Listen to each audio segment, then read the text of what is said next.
Hey guys, welcome back to AlgoYogi. We are doing array and hashing series, and our next problem in the list is largest substring between two equal characters. So let's go to LeetCode. Given a string S, return the length of the longest substring between two equal characters, excluding those two equal characters. So length is basically what is in between. If there is no such substring, basically that is the substring that is between two equal characters, then you would just return -1. A substring is a contiguous sequence of characters within a string. Of course, we know what a substring is. So let's see how we're going to do it. Taking the second example here, this is the string that is given to us, and now we need to return the length of the substring between two equal characters. So if you see right here,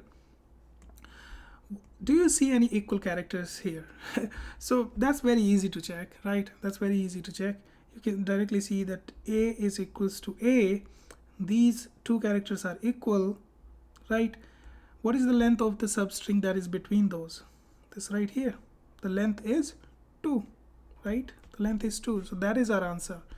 That is our answer. How can we do it? How can we do it? Well, the brute force approach that I'm sure you are thinking right now would be, how about I basically use two nested for loops, and I start my iteration. Basically, I can say for I in range, and I'm gonna go from basically, let's say 0 to length of s minus 1, and then I will do for j in range. By the way, this is brute force. Okay, this is brute force.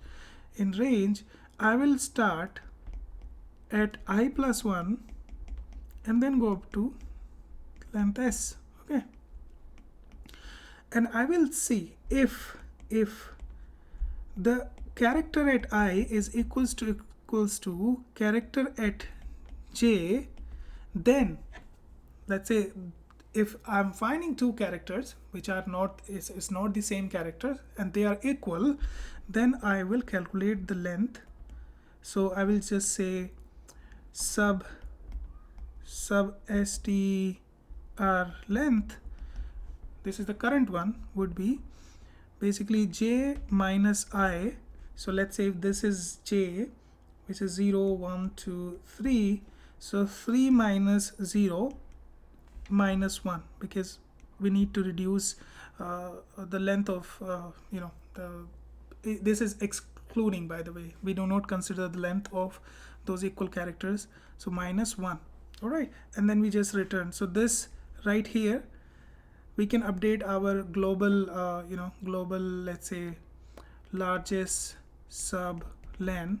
This will be my global variable, and here I can just update it. L sub len will be the max of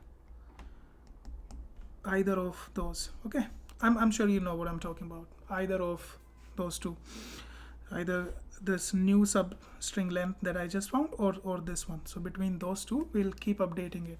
So that will be our brute force solution, and it will be of time complexity big of n square, because there are two nested for loops, right? These are two nested for loops. And then for space complexity, it will be big of 1. Now, this is not a really good time complexity, n square. So we will move on to a better approach. We can bring in just a little bit of space complexity, but that will bring down our time complexity to big of n. Okay, so what I was thinking is, let's use some space, and remember, if I have seen some character previously and what is its index, that's what we were doing in the brute force approach, but we were using true for loop. So for each character, we were trying to look the same character in the remaining string, and whenever I found it, I was calculating the length of in between substring. But here I will just do one pass, and I will have something called char map, I can just have char map. It will be like a dictionary, but when I basically iterate over my string, I will just do so for I in range length s, I will go over my string and I will check if I have seen that character before. So if, let's say, si in my char map, in this char map, by the way, I will be storing the index of all these characters. All right, so if I'm seeing this in char map, that means I have seen that same character before. So I will let's say my I will say largest, I think easy would be just the result.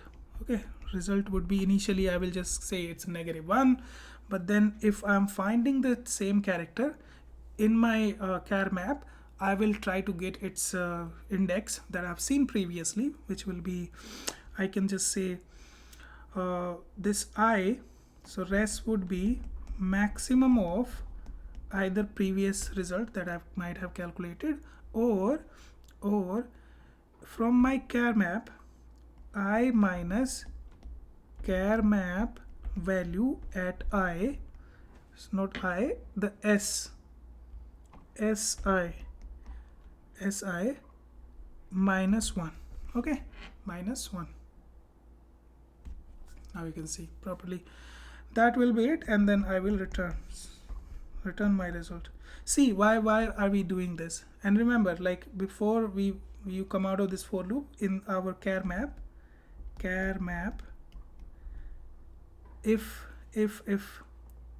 this is not already in my char map, then I will be adding it, otherwise I will not add it. Okay, I do not want to update the previously seen index, because that will give me the max length, right?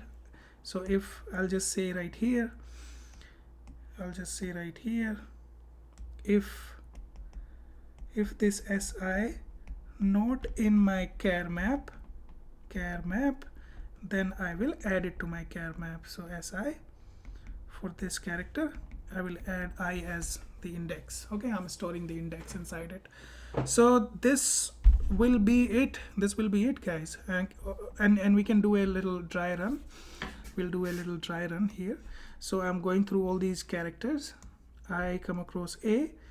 Is a present in my char map? No. So because it is not present, right here you can see, then I will add it to my char map, its index. Okay, what was the index? 0.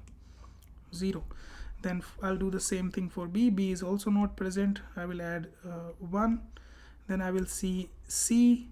C is also not present, so I will add 2. Then I will come across this one. Well, a is present right here. So what I'll do is I will do this thing right here, where I will update my result with either the result -1, so max of either -1 or 3 minus 0 minus 1. So that will give us 2.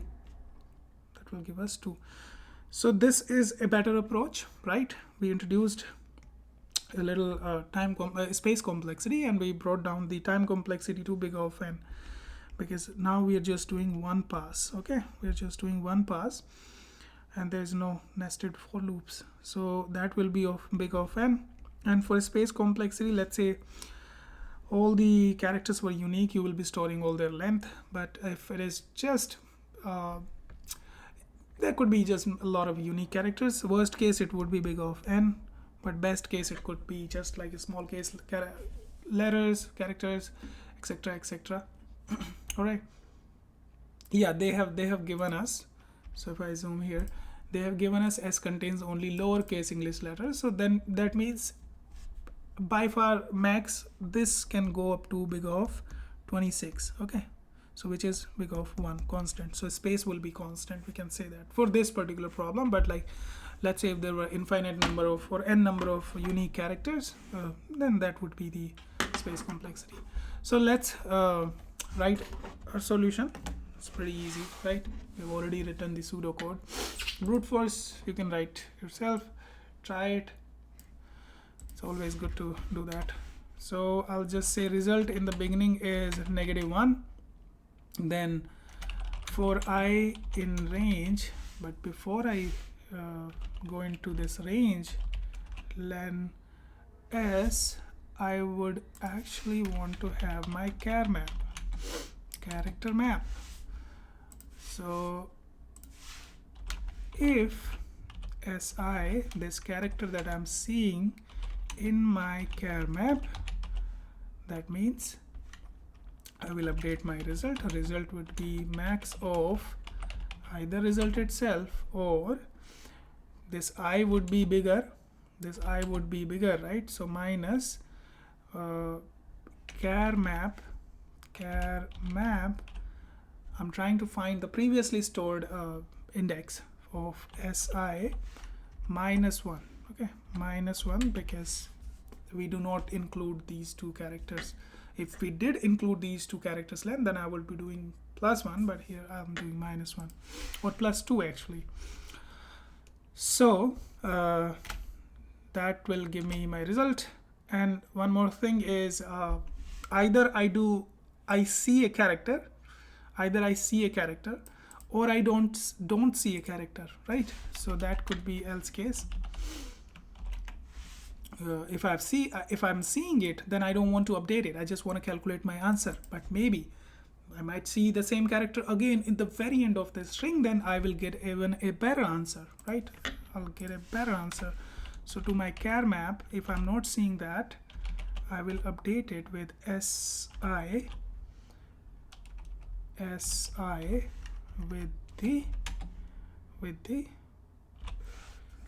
index. Then finally I can just return my result. Zoom out, try it on example cases. Great, let's submit. Awesome. Let's write down the time complexity. We've already discussed it. It's big of n. N is the number of unique characters, right? And n is the not unique characters, my bad, sorry. It's the number, it's the length of our string. But yeah, space complexity would be big of 1 or 26. 26, which makes it constant. So that is it. That's the entire solution. Let's go back to AlgoYogi, mark this solved. See you guys later in the next problem. Until then, bye-bye.